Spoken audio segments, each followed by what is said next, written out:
This November 3rd regular meeting of Development Review Board to order. We will start by introducing board members on my right here. Bill Jolly, court member. Meredith Crandall, staff. I'm Rob Goodwin, the chair. Joe Kiernan, board member. Vera Dana, board member. Kevin O'Connell, board member. Wonderful. And do we have any board members online at this time? None online that aren't in the room. Okay. Wonderful. All right. Without further ado, Meredith, you want to do the remote meeting procedures and then we'll move along. Okay. So it looks like, yeah, we do have some. Okay. So give me 1 second. I'm going to share my screen. Except that button went away.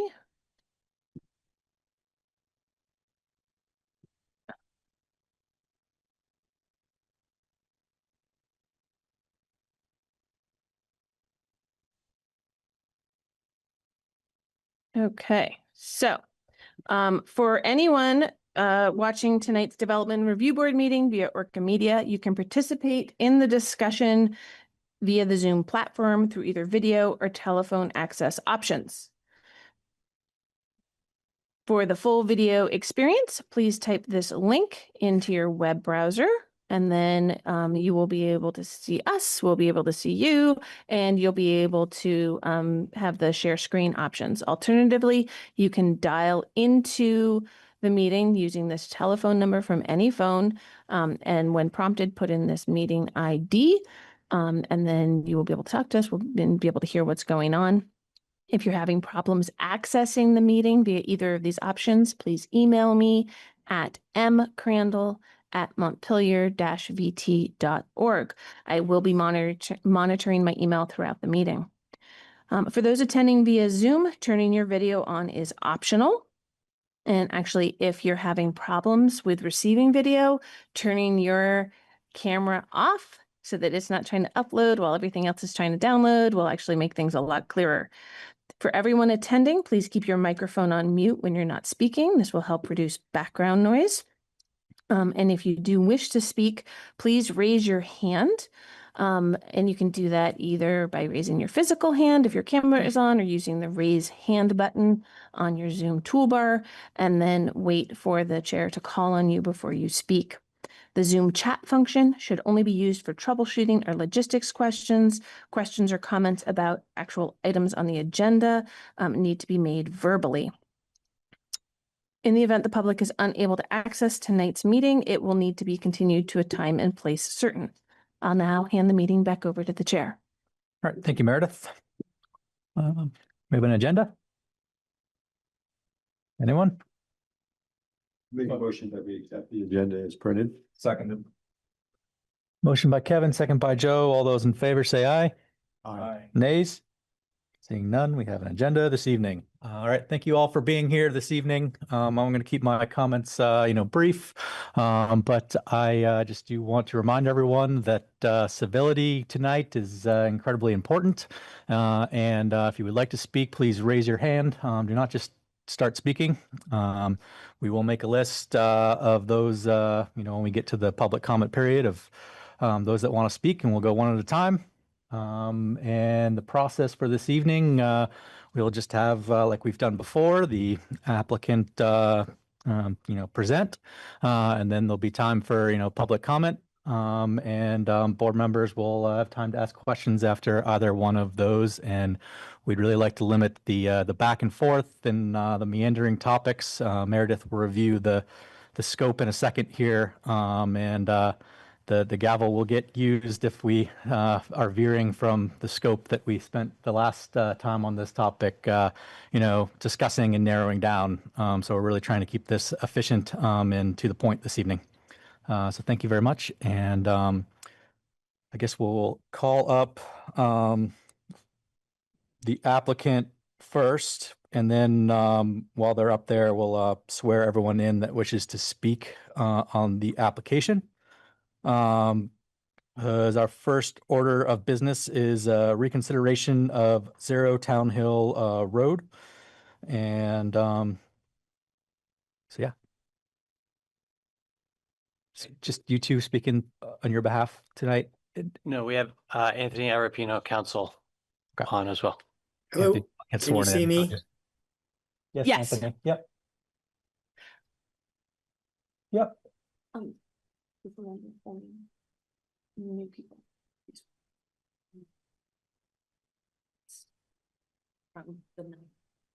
Okay. So apparently we're only required to have the new people sworn in, but I don't know if everyone's okay with just for process sake of doing this again. If you wish to speak this evening, then we can do it that way. So Make sure that we've got everybody. yeah, all those interested in providing testimony on this application, would you please raise your right hand to be sworn in as a witness? Alrighty, thank you very much. Do you solemnly swear that the testimony you are about to give is the truth, the whole truth, nothing but the truth under the pains and penalties of perjury? I do. Thank you all. All right, so Meredith, you want to catch us up of where we are and talk about our scope tonight? Yeah, so I'm not gonna rehash the whole thing, but what we have tonight is a reopened hearing on the 0 Town Hill application. The reason it came before the board originally is to get a waiver of the minimum access spacing requirement in the zoning regulations. Per the decision at the when the motion to reconsider was discussed and decided, the board agreed to limit the discussion tonight to application of section 3010, which is the vehicular access provision. And they asked for an updated site plan from the applicant, which they have provided, with additional details on there, as well as additional analysis from Department of Public Works, and that Department of Public Works be available to provide additional comment on the basically the safety of the access location. And we have Kurt Modica, who is the Director of Public Works on remotely, as well as Zach Balodget, who is the number 2 at DPW. And I've got, just as an FYI, I have Brian Jones logging on right now, our 7th board member. So that's sort of the scope of where we're coming from. And there's been also additional testimony documents submitted from neighbors in the situation that I forwarded on to the board and the applicant All right, thank you, Meredith. and Any DPW. questions from DRB on Meredith's explanation of the scope? All righty, we'll get to you in a second. We'll get the applicant wish to give a little presentation. Sure. Thank you for having us back. James Moore. The applicant in this case live on Town Hill, just off of Town Hill on Frog Hollow Road. And following the last DRB meeting, you all had requested that we update the site plan to show, I think there are a few things, drive across the street, make that clear, some of the labels, and access points, alternative access points, or lack thereof. And then also speak to sightlines. So we've been working with Grenier Engineering, and we have John Grenier here with us this evening, and Charles Whitaker as well. And I think we've made those updates to the site plan as requested. And I think I'll turn it over to my counsel, Anthony Arapino, and then also John Grenier to walk you through any of that and see if there are any questions that you all have regarding that. Thank you. Go ahead, Anthony.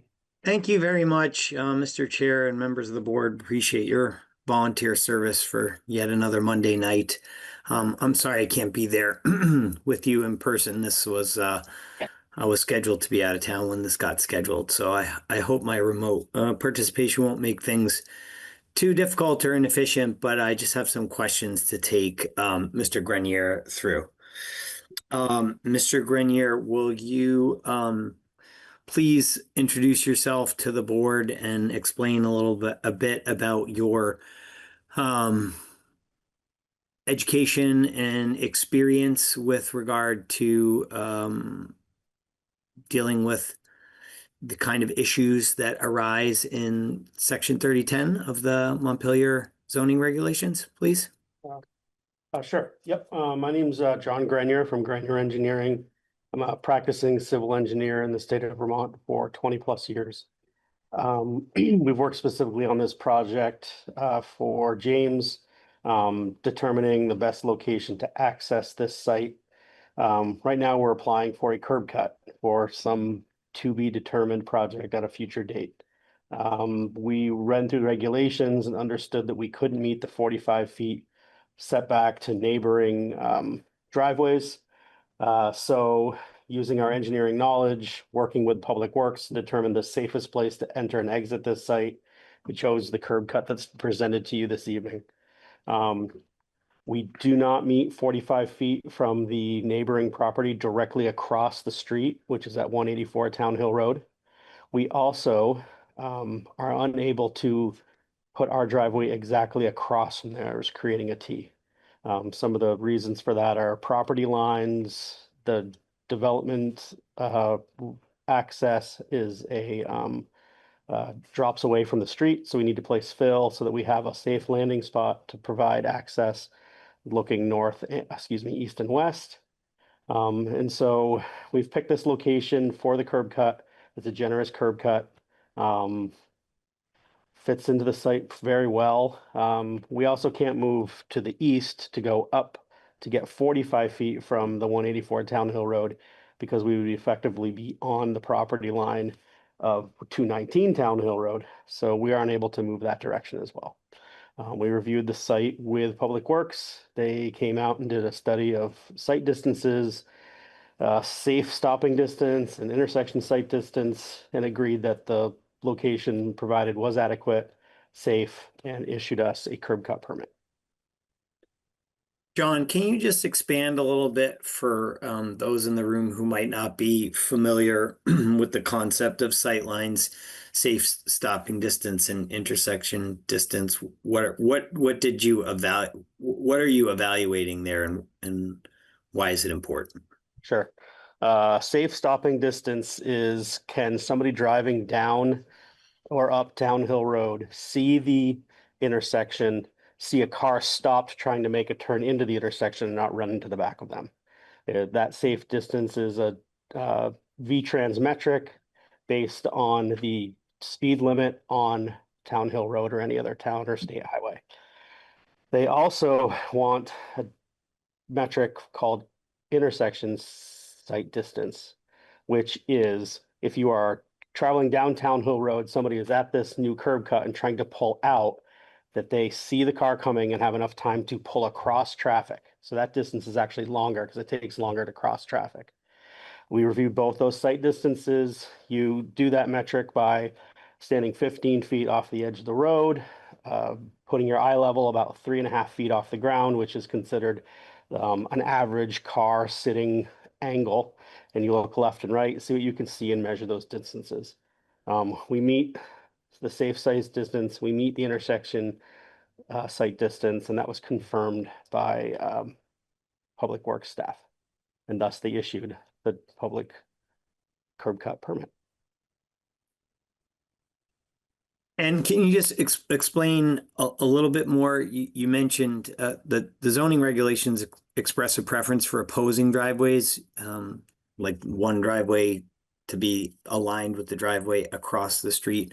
I'm sorry, what was it that you said about the slope issues related to that?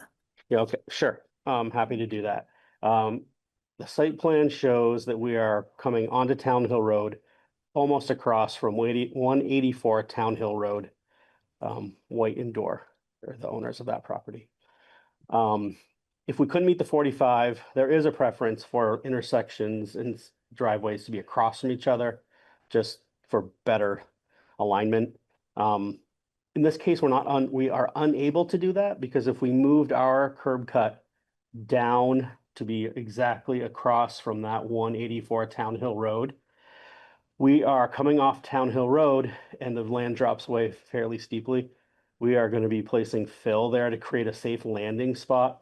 When you come to any intersection, whether you come down into the intersection or rise up to the intersection, you need a car length spot that's relatively level, so that the car can stop there and safely look at the two distances I just mentioned earlier without the fear of sliding into the intersection or sliding back into the lot.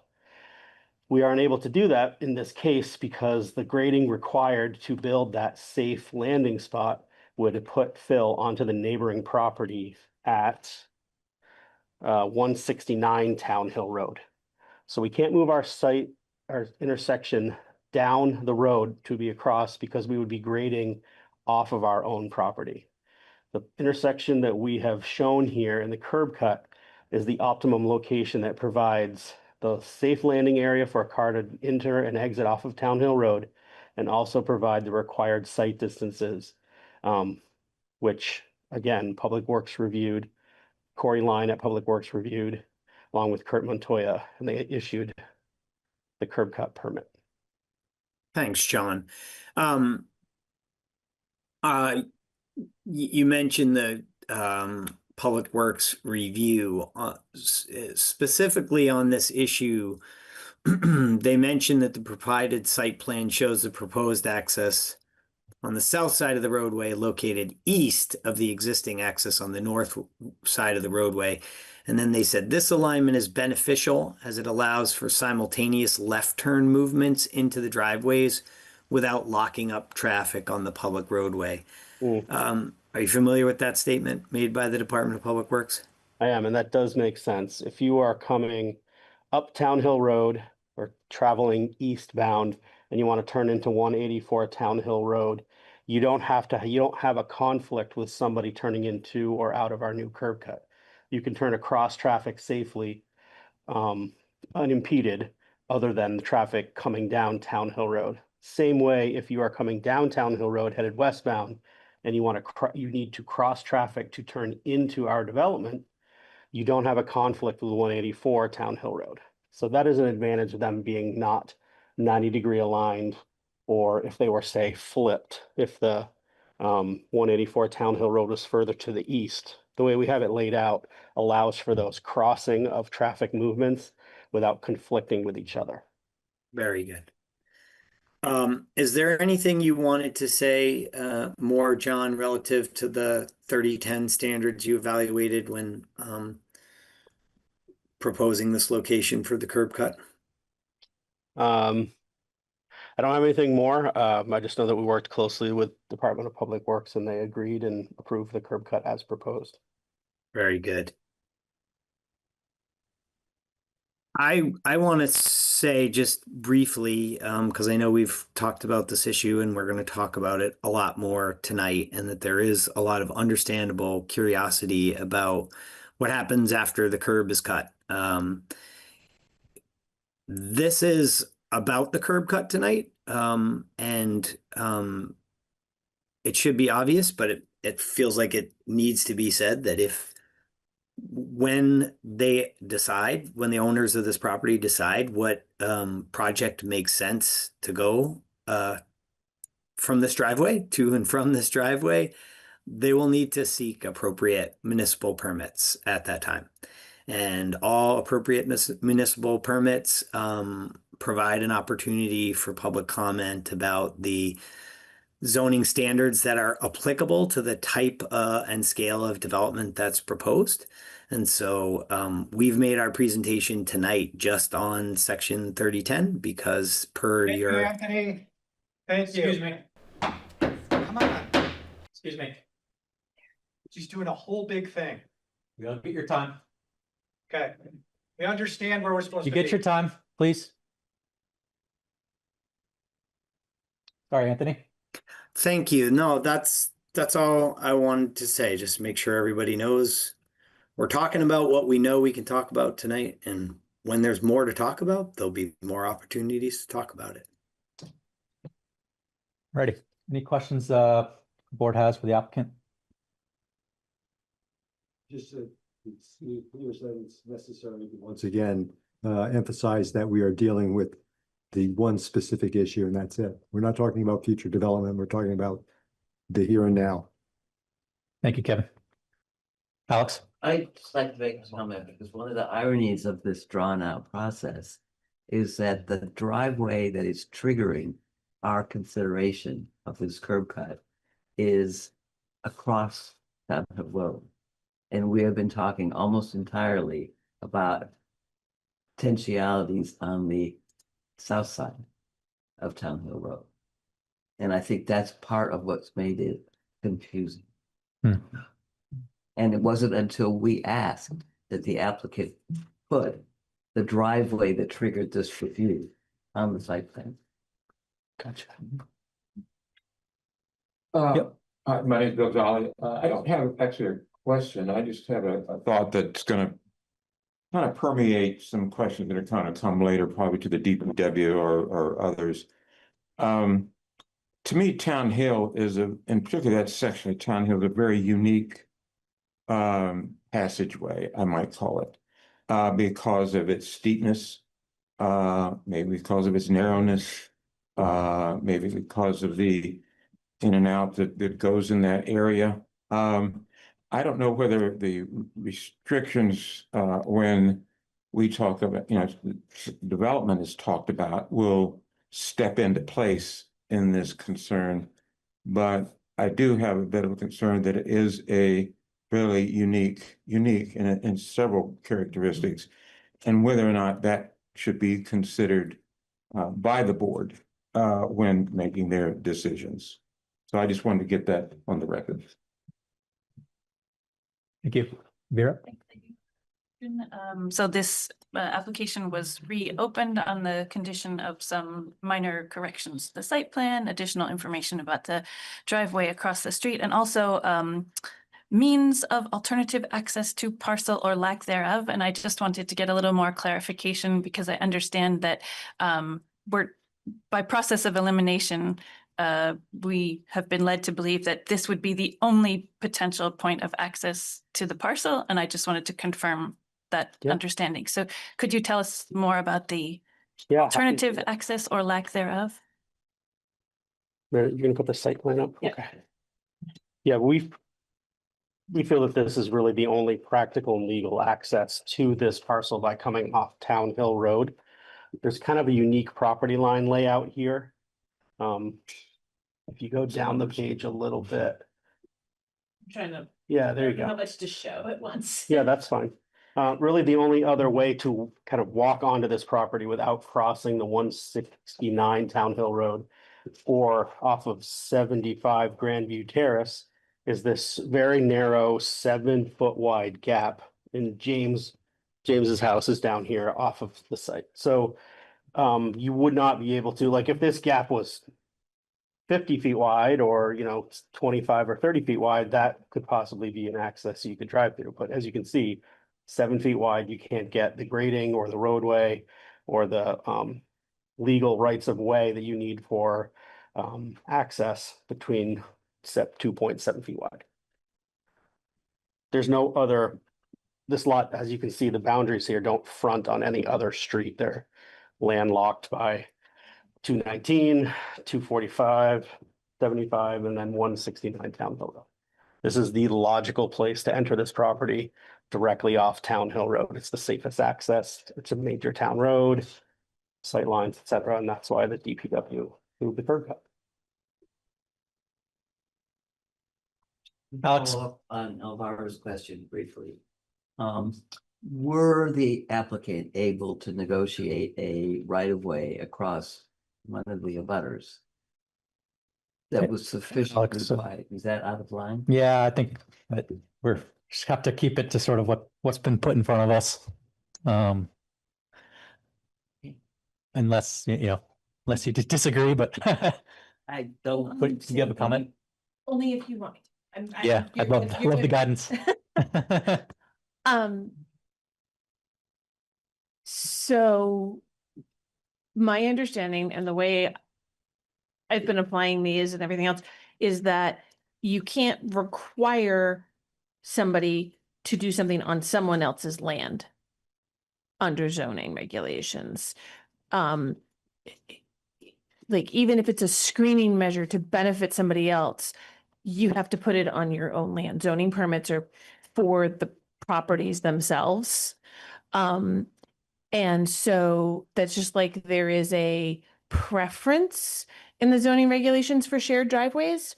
It is not required. So like if somebody, if something like that comes up for, say, a subdivision where somebody's looking to subdivide, they at that time, it's one parcel. There are times there where the board might say, hey, the only safe access here is a shared driveway. So if you're going to propose that, we need you to create the easement now.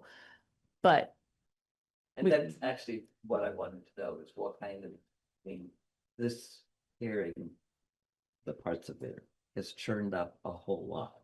And I'm just wondering where the edges are. yep, and that's one of the edges. We can't make an applicant get an easement somewhere else. Although You we're know- an applicant to come with an easement, that would change the picture. That totally changes the picture. That's just my question. Thank you. Yeah. You're welcome. Thank you. So just one housekeeping thing, we just want to make sure there were a couple members. It's just the thing getting hot and resetting. It's okay. Oh, That okay. screen went blue.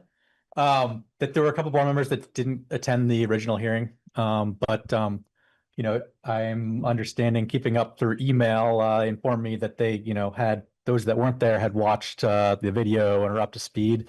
Those that did that, we just acknowledge or say that if you were not at the original reconsideration hearing and you watched the video to catch up to speed before this, just signify by. Need it from you. So that's Certify that I viewed the meeting, Great, for which I was not present because I was not at the time a board member.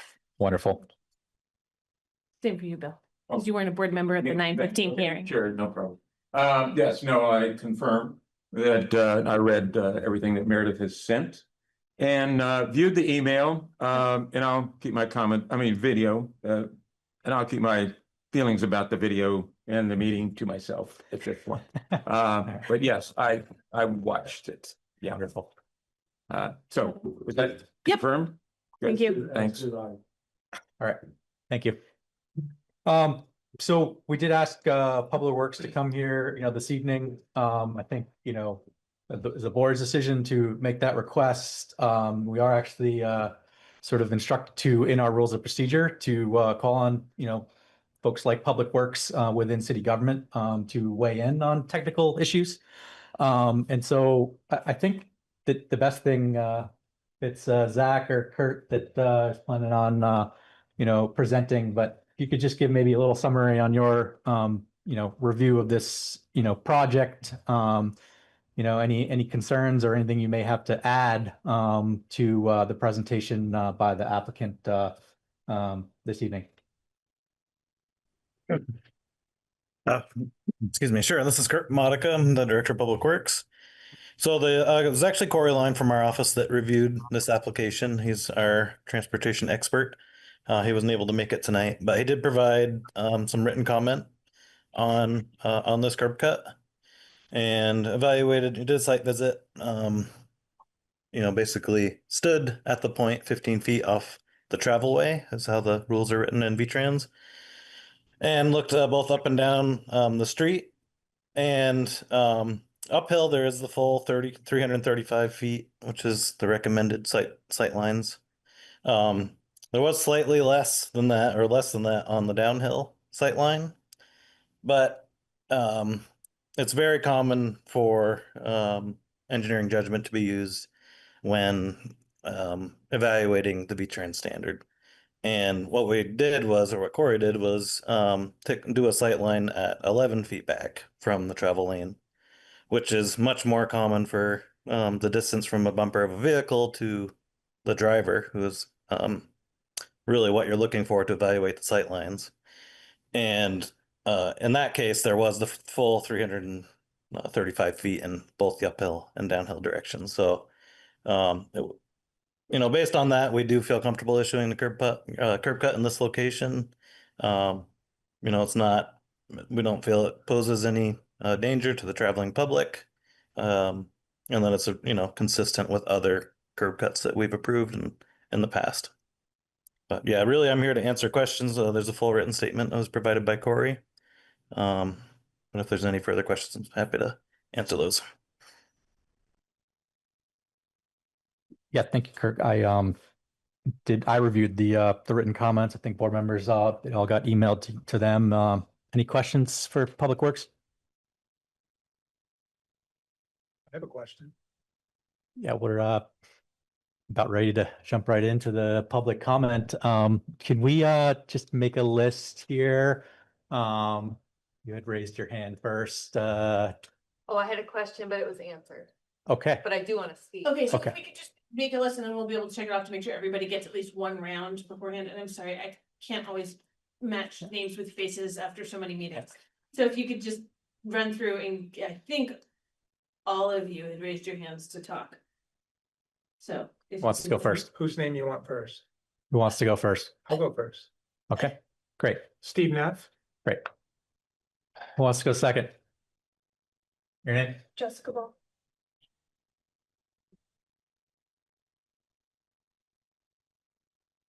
We just go down the list, down the row? I'll go third. Heidi Joe Door, G-O-R.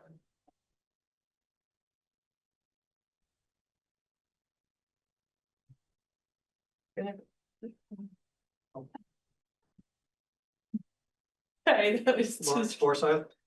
thank or you, Larry. Larry.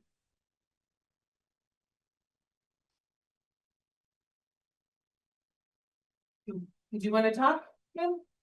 Okay, Dana DiMartino.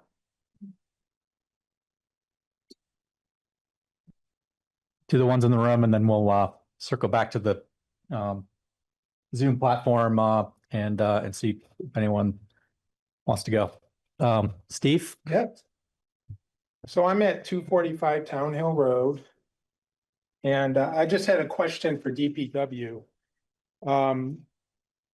Because I drive that road every day, and the line of sight from the proposed driveway, I've driven it a number of times, and when I'm driving up the hill, when I get to about the middle of the proposed driveway, I can see just the top of my mailbox up the hill of my property. That's about 63 feet of James Moore's property, 157 and a half of the Ball's property, and I would estimate about 40 feet of my property. That's where I would see a car coming over the hill there, the top of the car. That equals 260 feet. So I'm confused where DPW got 335 feet, because that would be more towards the right side of my property, which I cannot see from down the slope. So unless they have some way of measuring it that I don't understand, I would love an answer to that. Right. So we'll get the question to them, but I think just first, so is your concern that the location of the curb cut as proposed is a safety hazard? Yeah. Okay. Because people fly over that hill, it's 30 miles an hour, but a lot of times they're going 40 miles an hour, so. All right, so Public Works, have anything to add? Yeah, well, so the standard for the sight line is very specific to where you can see from a certain distance off of the travel way, which may be a little bit different than if you're traveling in a car along the road. And what Corey did was physically stand at those distances that I described earlier. And he measured how far he could see in both the uphill and downhill direction with assistance from our other staff. So, I'm comfortable with his evaluation of the site and those numbers that I provided earlier, which are also in his written statement. So he stood, or he measured from 3.5 feet? Well, the land slopes down there, so We didn't bring out a transit to make sure it was exactly 3 feet, but it's approximately. He stood, but it was down slope, so it's pretty close. Okay. I mean, I think the point of it is what you see when you're driving, right? It's what you see when you're exiting the driveway. And when cars are coming over the hill to see the driveway down the slope. It's more about the person exiting the driveway than it is the other cars approaching this. It's a stopping speed that's related to the other vehicles Okay. in that distance, but really the sight lines are related to exiting the driveway. Well, I'm pretty sure it's 240 to 250 feet, so.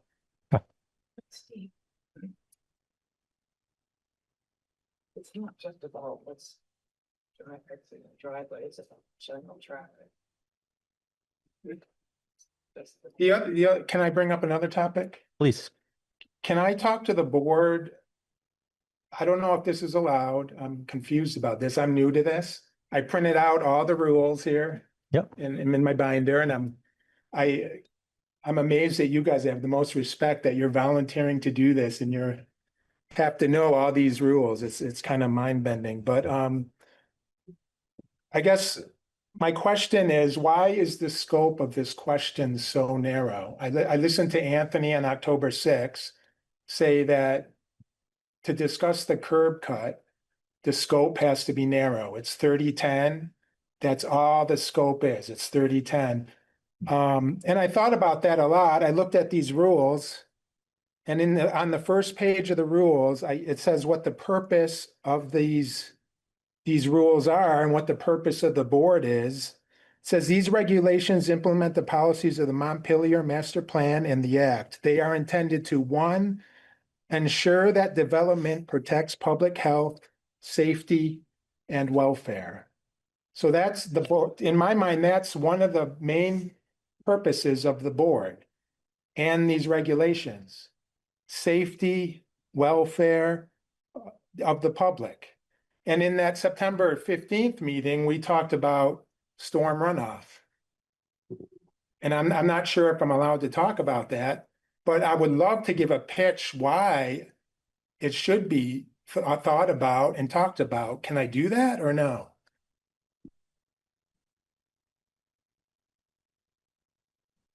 You want me to speak? No, hold on a second. Just let me confer. I think that you can tie it directly to the location of this curb cut between points A and B on this parcel. And somehow if they moved it 10 feet down toward one boundary or 10 feet up towards the other, that has a significant impact on drainage. I think we maybe could hear a little, but if it's outside of the specificity of that, I don't see it being relevant. Okay. Alex? I'll say what I said at the last meeting, that is, we hear you, and I personally am frustrated by the narrowness of the rulings that we are asked to make. But them's the rules, for one. The second part is that the rules are rewritten periodically. And I'm a big supporter of zoning, but I don't think they always get it right. And they don't think they always get it right. They are now revising zoning.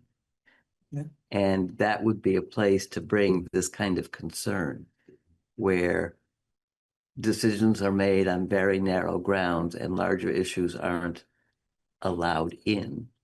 Might be an issue that the planning commission would want to take up. Okay. Bill? I'm sorry, I'm worse with names and things. You are. And Steve. Steve, thank you, Steve. Your subject hit directly on what I referred to later as the uniqueness of that area. And even Rob, your statement has even hit even closer to what I was going to propose as we move along into this discussion, as more people talk about it. And I think we need to hear from more people about it. But you're exactly what you said. And I've spoken with other members of the board staff about this issue. And I think we do need to talk about it. But I'm going to suggest that you are specific about the effects on those two factors in 3010.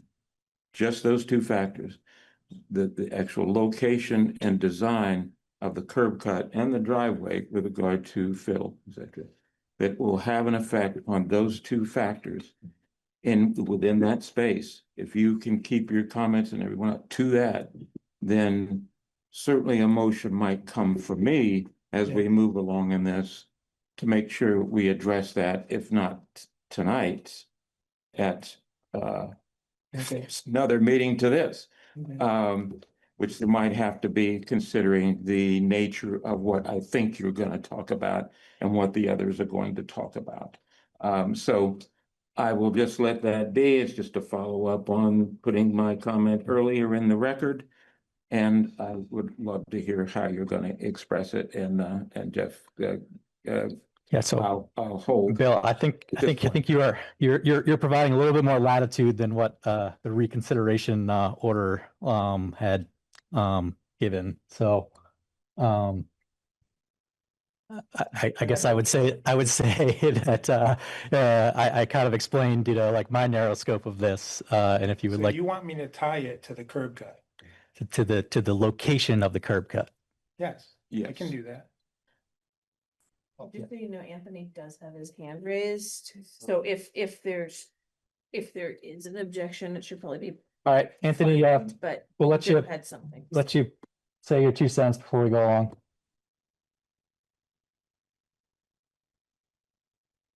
You're muted.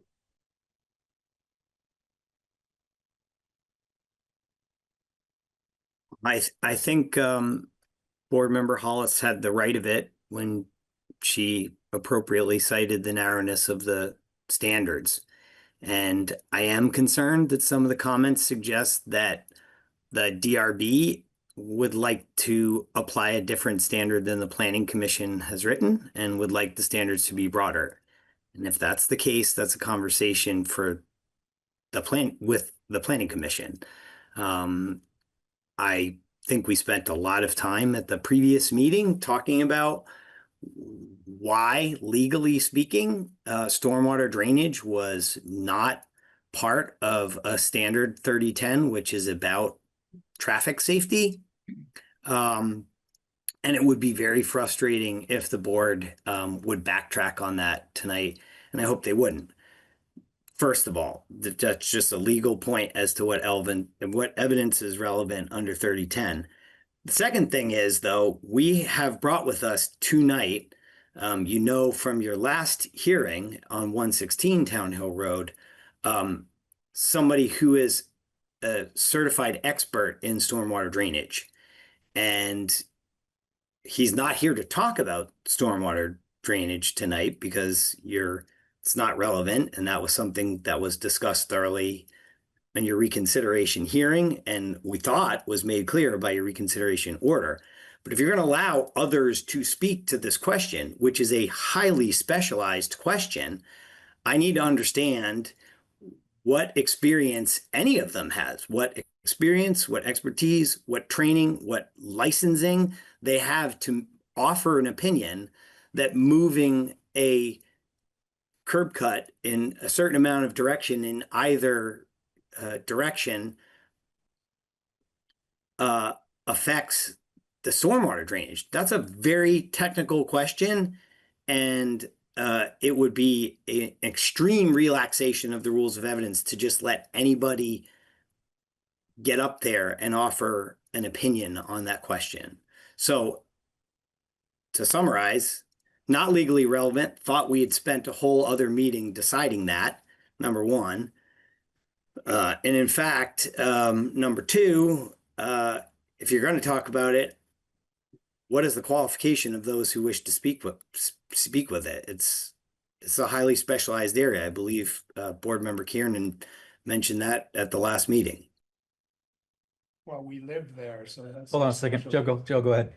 To answer your original question, what we're really discussing, and please correct me if I'm wrong, is the legal right to go through the right of way onto the road, basically. Mhm. Stormwater would come up, but as part of a site plan, which would come later. So all we're really talking about right now is legally, can you access the right of way? If that kind of helps answer your question. Yes, but the storm water runoff is connected to the curb cuts on the south side of Town Hill Road. It's connected to it. I brought pictures, I brought video. I don't know if you guys have watched. Hold on a it. second. Let me ask you, do you believe it's connected due to the existence of the curb cut or to the location of the curb cut? If a curb cut is put there, it allows the stormwater All right. to come. That's through. you answered my question. So if you were, And the location is important because the location right now is very close to House 169. Okay. If it was up higher, it would be safer for 169. And what I brought in as evidence is proof of that. okay. If I was allowed to show it, I'm not hearing that your drainage comments fall into sort of the narrow scope that the board, talked out. I'm hearing, sort of where you're going with this. And can I ask a question? yes, If a hypothetical curb cut was, someone wanted to put it at the bottom of Town Hill Road. Yep. And it met all the traffic. It was perfect. It was perfect as far as traffic but opening that curb cut would allow all the rainwater from Town Hill Road to go down and flood a neighborhood in Lower Montpelier. Would the board just wash their hands and say, that's not our purview? The curb cut's fine. You neighborhood down there, you fend for yourselves. Good luck. That's DPW's job. Right now, you guys are making a decision that will put in danger, I believe, and so do the other neighbors, 169. I think that's the key term, is that that's what you believe. But Have you seen the evidence I brought? as Anthony said, the evidence that you brought, I mean, we have experts here that can look at it, including the public works, who have looked at it. And I think it's also important to note that this wouldn't even be before the board if it wasn't for the driveway across the street. If that driveway didn't exist, this wouldn't even be here. It would have been administratively passed, right? Yeah. Let's go ahead, Alex. Wait, can I just add something? Yeah, but I want to make a point about that administrative pass, because Joe's right. If it hadn't been for the driveway across the street, it wouldn't have come before this board, which means that you all would not have known about it. Driveway. Hold on. Right, so you might have been, but it would have taken a different kind of effort. And all I want to do is point out that permits that are issued administratively are posted on a website in the planning department, and you can find out what they are. Can I just say, if it was passed administratively, at the back of all these rules, it says, an interested person, including the applicant, a person owning property in the immediate neighborhood who can demonstrate a physical or environmental impact on the person's property, or a group of 10 people voting or owning property in the city, can file an appeal. Right. So that's a way, even if it was passed that way, if it caused danger and made someone unsafe, the public has a way to. Right, and it would come address to it. us. It would come to us. Yeah. We just had this last. All right. meeting. Let me just clarify. I let you touch upon the drainage to get a preview of how you were planning on talking about it tonight. If I think we're prepared to come here with new evidence that we could put forward to evaluate the very specific nitty-gritty details of a location of this curb cut. I think we'd be interested. But from what I'm hearing from the preview, I don't think that's where you're planning to go, this evening with this. I'm going to share, and if you guys believe that it's not applicable, then strike it from the record. So if it's the photos and the videos that you already supplied, those were all distributed to the board. They were distributed to the applicants and their team, and they were distributed to the Department of Public Works. They all have them. Okay. And they've all had the opportunity to review all of those. But it's the board's determination as to whether or not that's relevant or goes to the limited scope that was put forward for the hearing. generally speaking, the board, if it has issued a public hearing notice, the scope of that public hearing is what was in that, Yeah. that warning, right? And in that notice that was issued.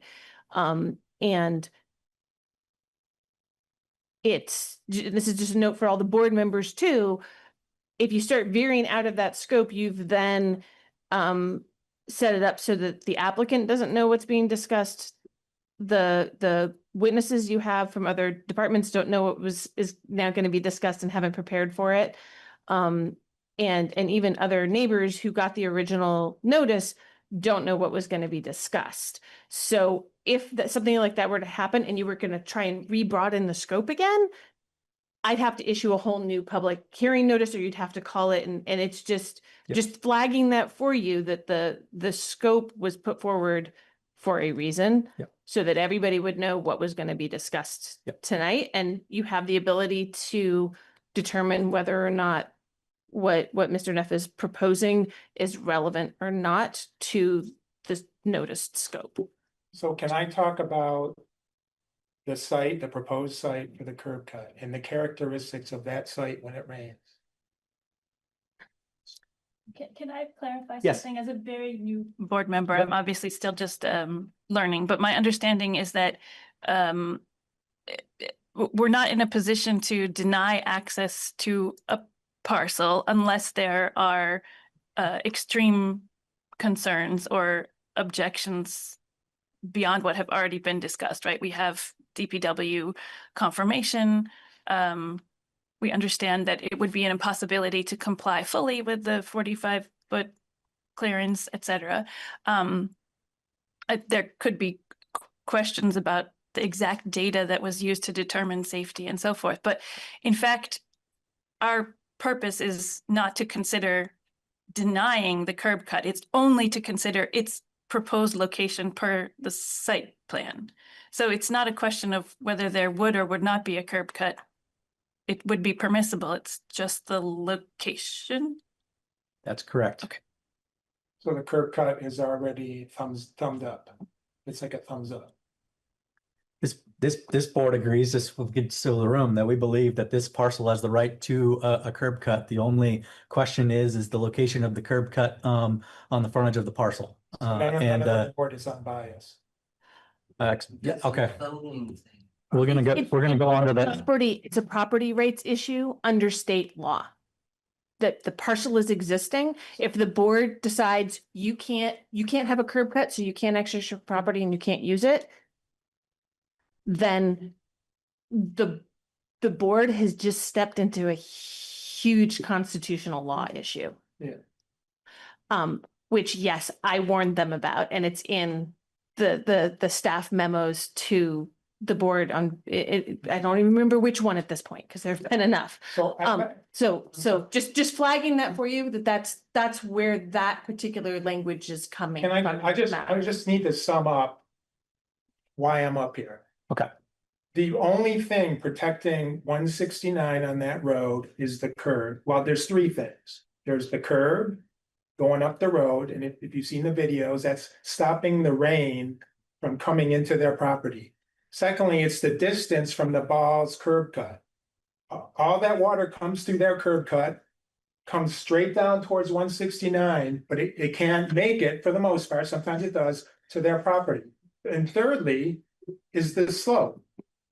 It's flat behind their house, relatively flat, not totally, but all three of those things by this design are getting rid of those three protections for 169. See, you just said design. There is no design. It's right there on the table. That is just an illustration that there is no actual design yet.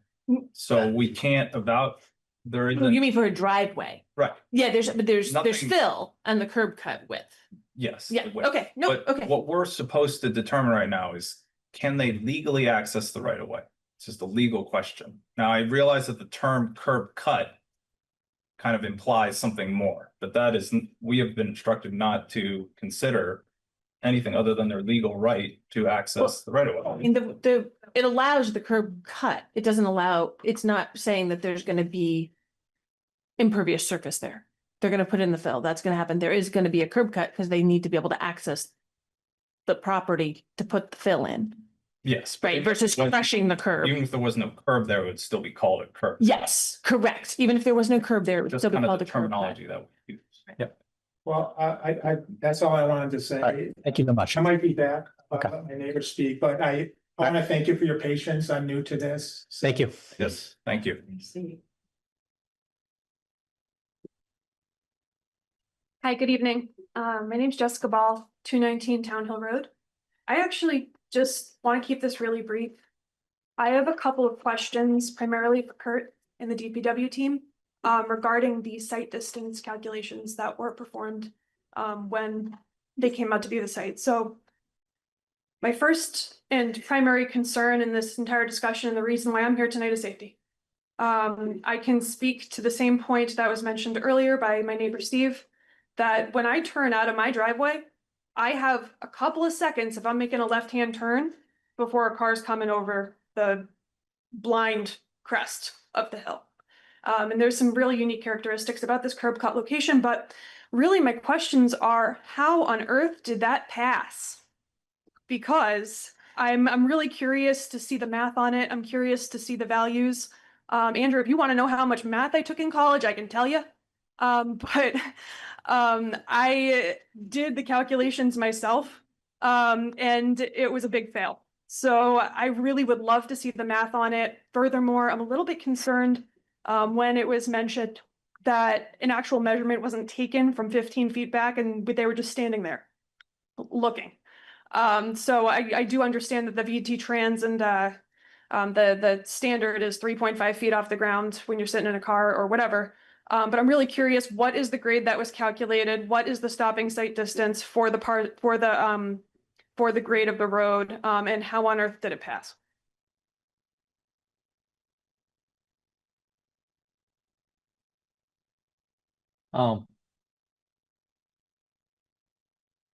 I think we've discussed the numbers some.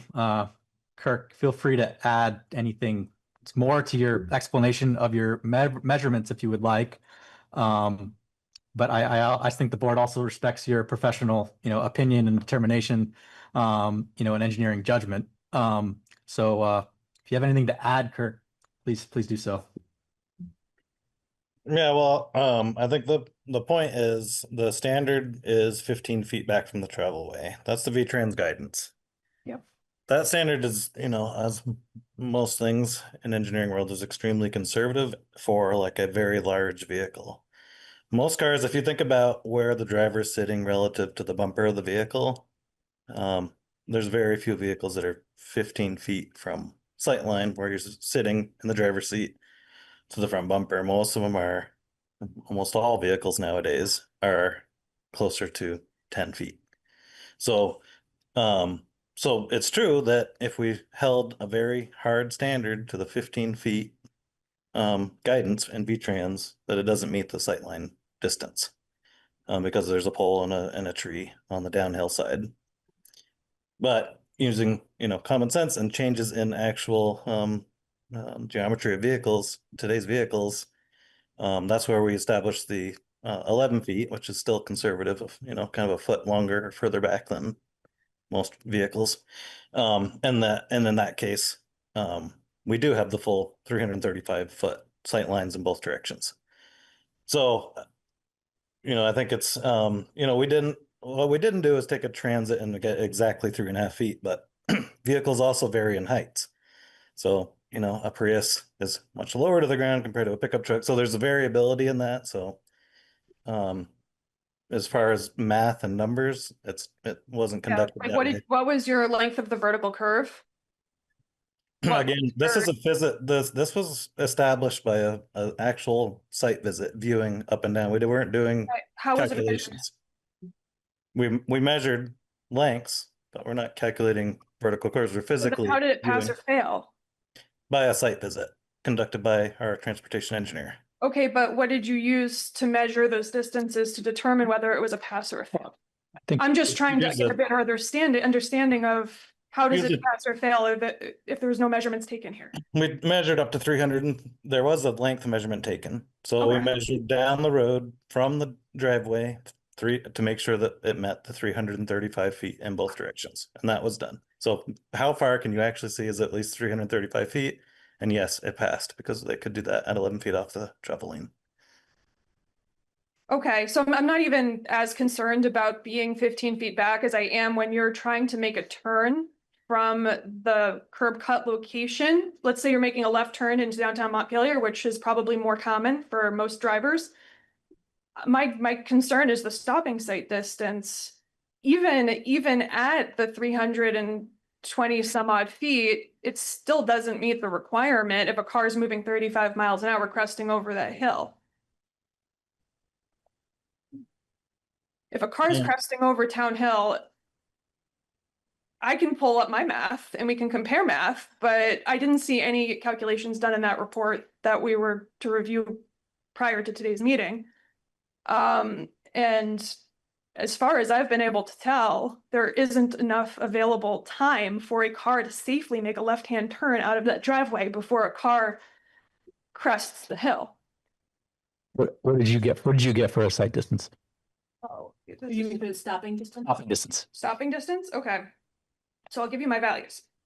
So I calculated the grade to be 10%, the length of the vertical curve to be 374 feet, which was even greater than yours when you went out to calculate it.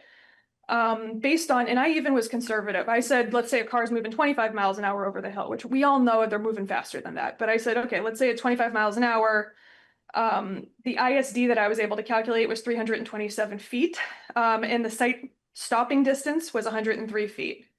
And I calculated the same eye height at 3.5 feet and object height at 3.5 feet. So I wanted to stay within compliance with VT Trans.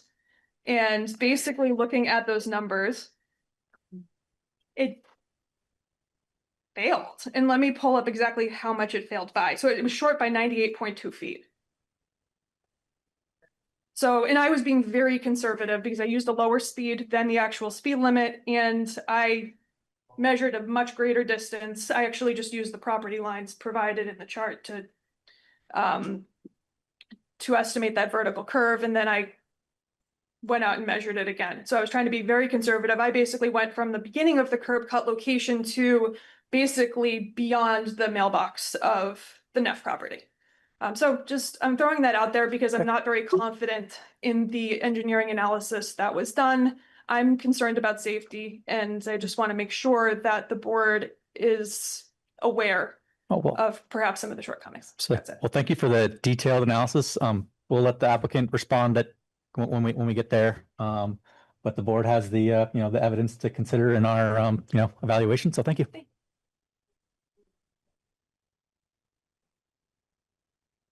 Hi, my name's Joe Dorr. I'm at 184 Town Hill Road, so I'm the driveway across the way that got this going here, but so I'm looking just at the section 3010, which is what we were supposed to do tonight, and it says that it's the vehicle access and the circulation issues to the provisions are intended to promote safe and efficient access and circulation within the area. And so I understand that my driveway is 24 feet instead of 45 feet from the curb cut, the proposed curb cut. And I could be wrong, but I think the curb cut is intended to be 24 feet wide. So this is really a road, not a driveway. And I think that that's important to consider. Just ripping off what Steve had to say about what a 24-foot wide curb cut is going to do. But anyway, so we're not supposed to talk about that, but so the spacing issue in 3010, number 4 is the spacing issue. It says the access spacing should be measured from the inside curb of the pavement edge to the pavement edge of the adjacent or opposite driveway. So obviously that doesn't pass. You guys would have to what's the word when you make an exception to the rule? Waiver. You'd have to make a waiver for that. Thanks. And so this variance, I think, though it affects me and my family, of course, being so close and having it be such a wide road, which is going to lead to, we don't know, but that's not part of tonight. It still is a traffic issue for sure. I've lived there for 14 years. And I was the one that submitted that one video that was all bobbly at the end, but showed the water running down Town Hill like a river. And that wasn't a storm event, but basically people crest the top of that hill going so fast. I mean, I'm sure you know this. I'm sure some of you probably have gone fast down that hill because it happens regularly. It's 35, but people go much faster. So there's traffic issues there that are not just of your average. Are the people from that new road going to be able to exit and enter safely? Yeah, that's a consideration, certainly. But what about all the other people traveling on that road? That's the general 3010 says all proposed development should be designed with adequate access and circulation to prevent traffic congestion on the street and traffic conflicts. And that's part of 3010. So I think that's what we're talking about. And I would say that my experience of 14 years has showed that there's significant traffic congestion and difficulties on that road to begin with, just as it is in the wintertime when people are cresting that hill. If they don't have all-wheel drive or good snow tires, they just are spinning their wheels, and people get bottled up and so forth. And so number 6 of 3010 is the length. It says the vehicles entering and exiting the site will not cause queuing issues on the street. And I would propose, or I would maintain that there would be serious queuing issues, really, because there are already queuing issues. I mean, there's only so much traffic on that road that you can control. People use it in the mornings and the evenings and all time of day, but it's a thoroughfare for people coming to town to work in the state office buildings, and people go really fast. And even though tractor trailer trucks are not supposed to go on this road, it's what's it called? The two state, what is it? Yeah, class 2 road. They do. And then I hardly ever see police. It's just it's a bit of a wild card because it's a corridor between East Montpelier and Montpelier. And so I would say that there's a number of these issues, the distance between driveways, the queuing on the street, the dangerous coming over the hill, vehicular access, traffic conflicts. I mean, there's really a lot here that I just do not think passes muster, or whatever the right word is. It does not, and Kurt of DPW, I appreciate all you do, and you've done great things for my street, but you had mentioned that the site parameters that you gave were about those exiting or entering where the proposed curb cut is. Well, that's good and that's important, but the undue adverse effects upon the traffic in the area has to also be considered. We're not just talking about, is it going to be work for the whatever development's going to be made here? It's got to be, it's got to be traffic safe for the neighborhood of those of us that already live there. So I don't know. That's my take. And as I said, I've been there, for almost 14 years now. And I mean, Jessica used the 25 miles an hour for the rubric for her measurements, but I'm telling you, people go a lot more than 25 miles per hour on that road. So anyway. Thank you very much.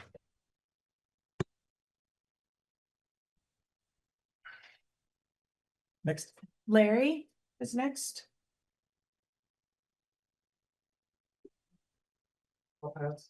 Okay.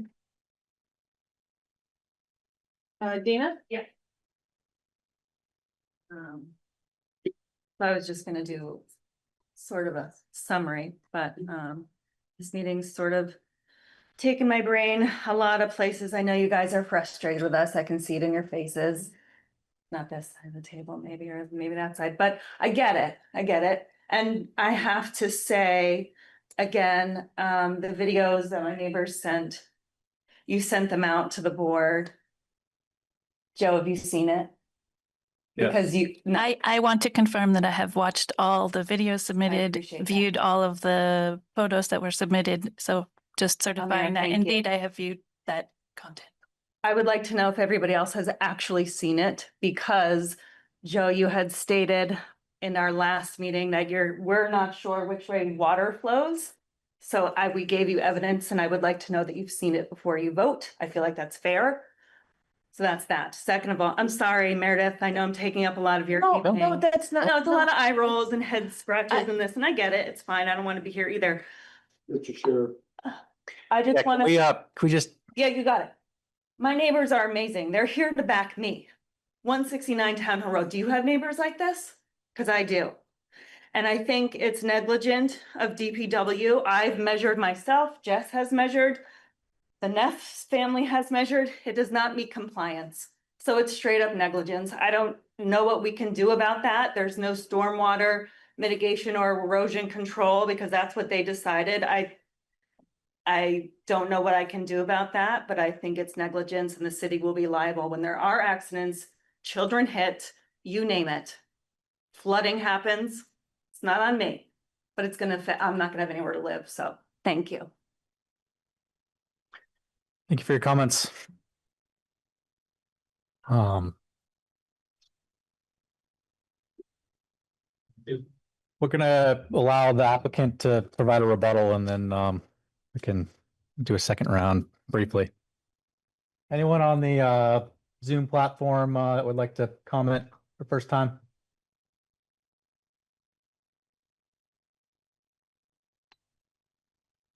Don't think so. You guys have anything to add? Yep. Okay. Board members, any questions, comments? Okay. One more comment here. Just have two questions. Again, I don't know what I'm doing here, but on the September 15th meeting, two board members asked for a hydrology expert. I was wondering if anything happened with that. So the original, the September 15th, you're saying? Yeah. So that's the meeting that essentially it comes down to what we've been talking about, which is we're not really allowed to take these things into consideration when taking this curb cut application, just the curb cut application, which is the only thing that's before us right now. So it's my comments then are irrelevant now, fortunately. Okay. But that's just the way it is. And then the second question I have, is it typical for something like this and the map to be drawn without a survey being done? Is that usual? Well, yes, it is. And, I work in the industry, so I would ask for more surveys if I was in my power, but it's not done for all development. No. So I was just curious, how do we know the boundaries are correct? Well, that's on the applicant to take that risk. And for us to take the risk, I guess. Okay. So if there's somebody who is saying these boundaries are not correct, that goes to the facts supporting the application. Right? So if you're now saying that the boundaries aren't correct, that's something that should be brought forward. Or, it would basically say that the applicant has provided incorrect information, right? And so that's an enforceable claim, right? But you would have to be bringing that forward, right? We'd have to have something more expert than a Grenier engineering drawn site plan. Okay. Right? Okay, so but we can, so we can move forward with this without a survey. Yeah, if I had to require surveys for every time somebody wanted to put a curb cut in, you know, if it complies with distances, and we can also double check those, which we can, right? The driveway meets any kind of necessary setbacks. Yeah. Then we go with what we have. Okay. And, Because the question of that isn't at play here. okay, and so For me. since this is just about the curb cut, is there gonna be a future board meeting about the fill? No, No, the fill, if the curb cut complied, okay, the fill and the curb cut would all have just been administratively approved, and this would have been issued, okay. you know, 2 months ago. It seems like we were talking about that on something. That is another avenue into opening some of the questions. Right, it would have been, So, Yeah. you would kind of know that. yeah, you would have had to appeal the administrative permit. Okay, all right, thank you. Okay, anybody else? So, Yeah, go ahead, Bill. well, a couple. One is just, if we deny the application. And therefore they had to go with the 45 feet or. Broad. they can't. It's not- Let me finish my sentence. Sorry, sorry. Wife, I'm let me finish my sentence. sorry. Please, Jean, let me finish my sentence. Thank you. Sorry. Oh, she's good at that. That's okay. That's okay. So if we were to deny, and because there is no legally and physically ability to put not a curb cut, but an access to the road in there, that would essentially prevent the development from being, or the house being there, because there's only that little, space of 50 feet or whatever, 7 feet that you could kind of walk between. That's the only other access. So we basically stop any development on that site. No, there'd be no access other than walking on it. It'd be a trail. That's all you could do. Is it okay? That's one assumption. So that's the importance of that decision. The other part of the question I have is if any way the location of the cut was changed, either even narrow or whatever, does it in any way exacerbate the access and or the traffic circulation problems presented by the audience or the ones who have spoken? In other words, is there any effect of the location of curb cut driveway on what the audience has presented as an issue? What I'm hearing is they feel very strongly that there is. And to Joe's point, we just have beliefs, we don't have knowledge. We have feelings, but not facts. And so I think at this point, we're short of a motion to deny it. Do we have the opportunity to look into that particular issue in a little more depth, which is pretty much where I think Joe was, a month or so ago. So that's kind of where my head is at right now on this issue, and whether or not it's considered resolving it or not, I'm not sure, but it presents alternatives to how we can go. So that's where I'm at this point. Thank you, Bill. Mhm. Yeah, did you want to speak? Anyone? Going once, going twice? Okay. I'm not going on beliefs here. I'm going on math. And I would love to see actual math substantiating that intersection is deemed safe. That's all. Yes, thank you. board members feel like they need any more information here to be able to make a decision this evening? No. No. Chair, I don't suggest we take this into executive session. Okay. Need to make a motion. Is that a motion to Meredith? Nope. Is that a motion to take up deliberation on this in executive session? I think we need a motion before we do that. Yes. You need a motion, yeah, you need a motion to go into deliberative session. On And then the what? question is, are you going into deliberative session and coming back? Or are you closing the hearing and then going into deliberative session, closing the hearing, closing the public part of the meeting?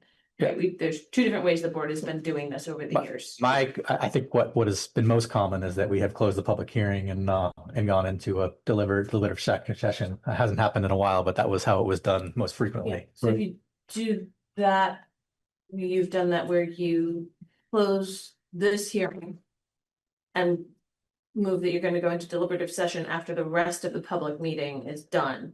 Because there's still other items if you want to deal with them in public, Right. or you can skip those other items and close down everything.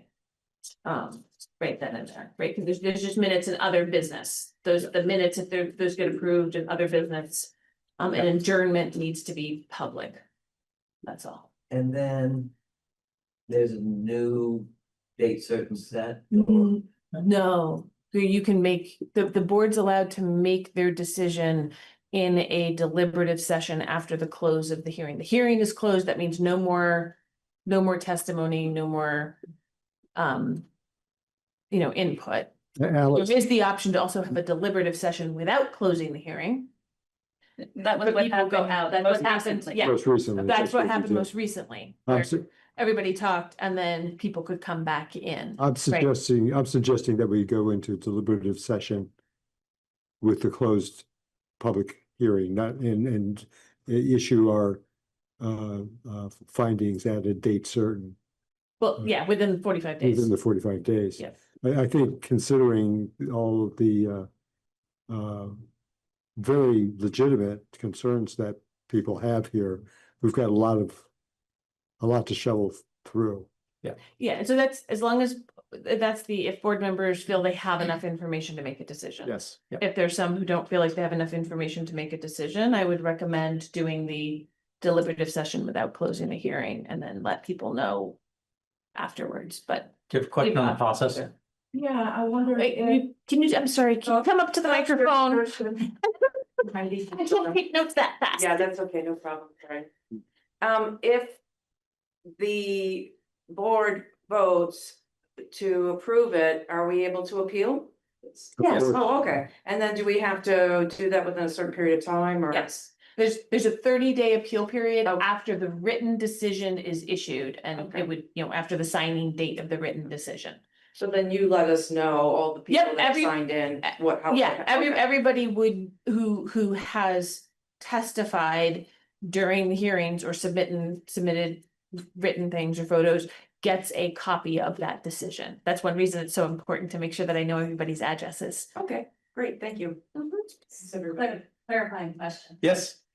So if it goes into the appeal process, are we then talking about Phil, or that's just private stuff then because it's Meredith? What do you Appeals- consider? I'm thinking. Appeals, I mean, I don't know. generally appeals are a new, but I think that would, I don't know if we can answer that question. So. You want me to get into the technicalities? There's an appeal period for the board's decision.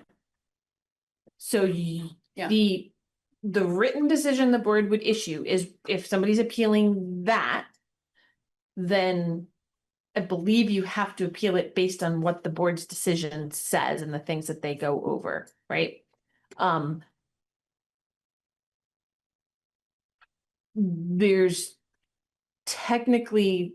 no permit issued immediately, right? If there's conditions, things like that. So I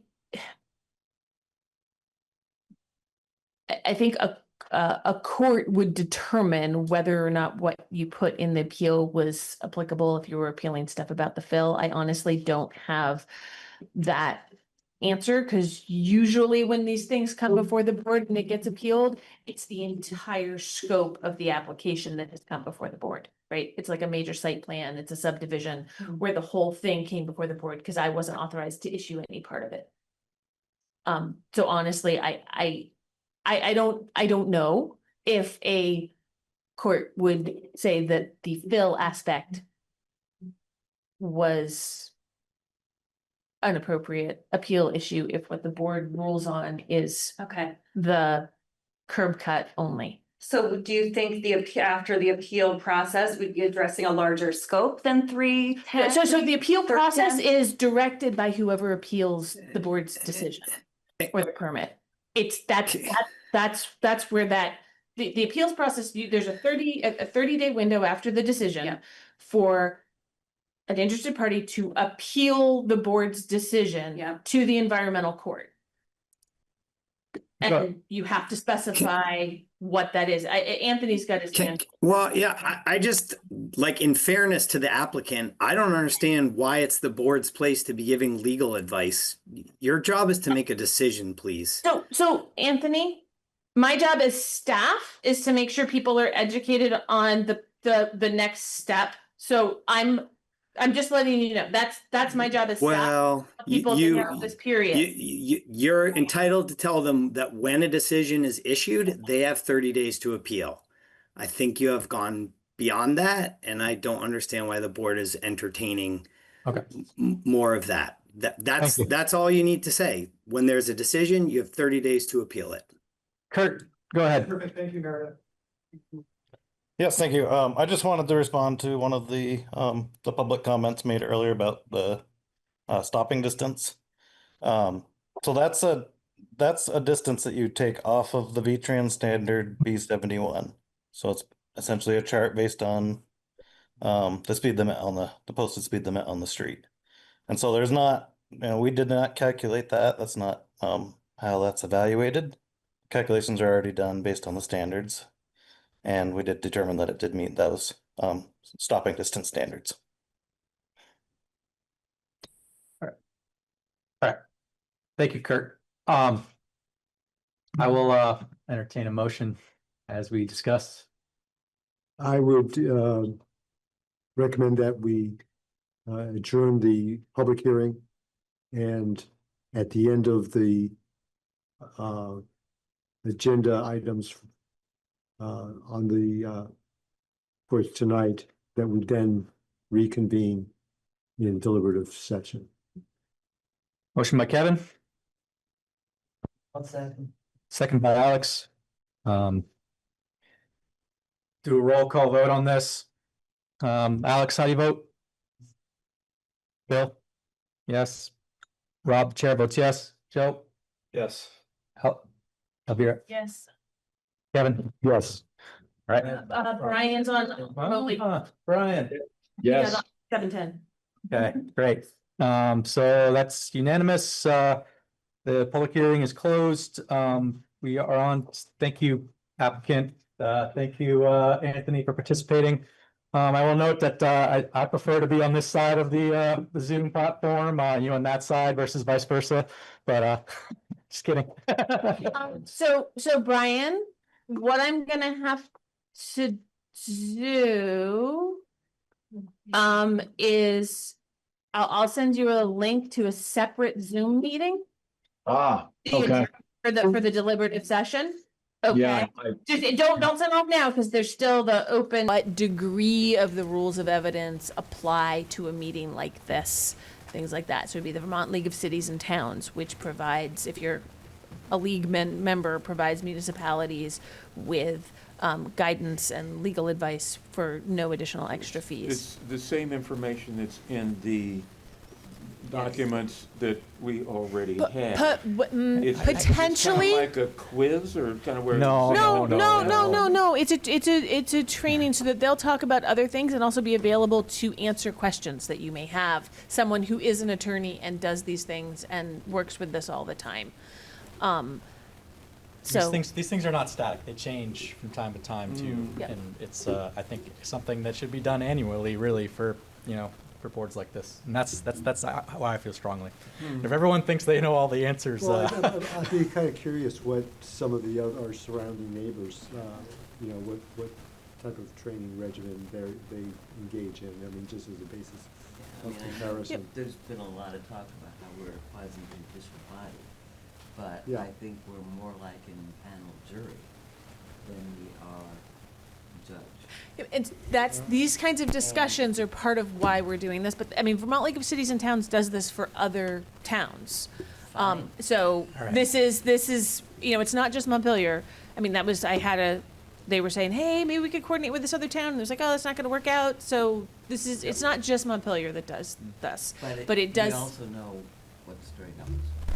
Yeah. Well, I guess I wouldn't put it that way, Alex. I mean, if you think, or if anyone thinks that we know all the something you answers, want to share, I'd be happy to turn my chair position over to someone who knows better.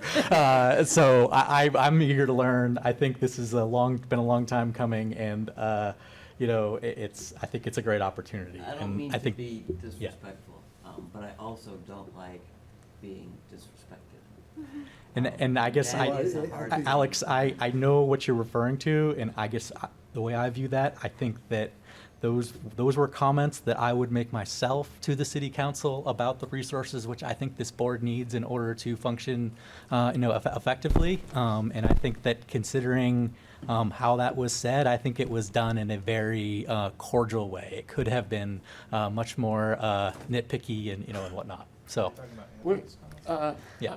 Being a newbie, I'm not. Are you catching this? I'm being a newbie. I'm just, and I want to, I'm going to catch Alex afterwards and catch her in the hallway and find out what's really going on. I'm not talking about Front Porch Forum. I'm talking about this. I'm talking about the specific. No, we're not deliberative session. This is open. This is all open. This is the agenda item. Yeah. This is an agenda item, right? Yeah, this is an agenda This is an item. agenda Because I was letting you guys know that the training was I think coming we up. are a jury. We're not a jury. Oh, We're a jury. I agree that we are a jury, but I do think I feel strongly that that we could use the resources from the League of Cities and Towns all together as a training to do a better job. And I don't think that is because it's coming from somewhere. I felt that way for a long time. We've struggled to fill this board with people that stick around, and I've reluctantly sort of come to be the chair again, and I'm fine doing it, but I'm looking to the next person. When I took it, I said in a year I want someone else to do this for a year. And so if you don't want to do it for yourself, please eagerly attend this training. Do it for me. That's all I have to say. Hey, Catherine, are you listening to this, Catherine? No. Catherine. We'll get her updated. Catherine, you better watch this video. Anyway, All right. I'm just giving you guys a heads up that that's coming. I may need to reach out to schedule something, but if I can, I'm trying to have it be at a regular board meeting so that it's not upending people's schedules. And I would just tell applicants that you gotta wait for a different board meeting. And on that note, I don't have. Alternates don't have to go though, right? Yes, you. Alternates please. have to go? Can I put in a heartfelt plea for a hybrid meeting? Yeah, it's. Oh, I've already told them that It'll be it's hybrid. yes to be hybrid, so that board members can attend remotely, and they need to be set up so that VLCT is remote and it can be remote if that's how board members we just have opt. to present our real names. Yeah. Yes. Oh dear. And Yes. Not your perhaps So- after the holidays. I don't. It's going to be when we can get it scheduled. I'm just going to be because honest. the holidays are about to close. Yeah, well, that's why I'm so- trying to have it be on a regular board meeting. Is that what Date. that note is So- about? Let's get Yeah. that on the schedule. Correspond over email. We can schedule it. Let's try and get out of here before 9 o'clock. Yeah, we start at 5. I wrote that down, Kevin. So there are no applications for November 17th.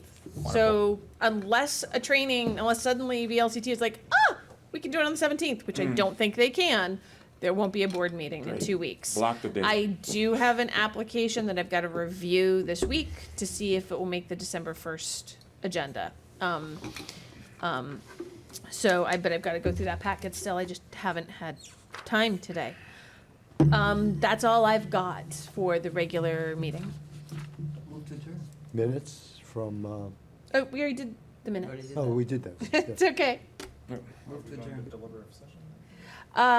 You already moved to have that happen, so, yeah, move to adjourn and go into deliberative session. Move to adjourn and go into deliberative session. I second that, if that's Already. necessary. By Alex, second by Joe. Oh, And Joe. all those in favor say aye. Aye.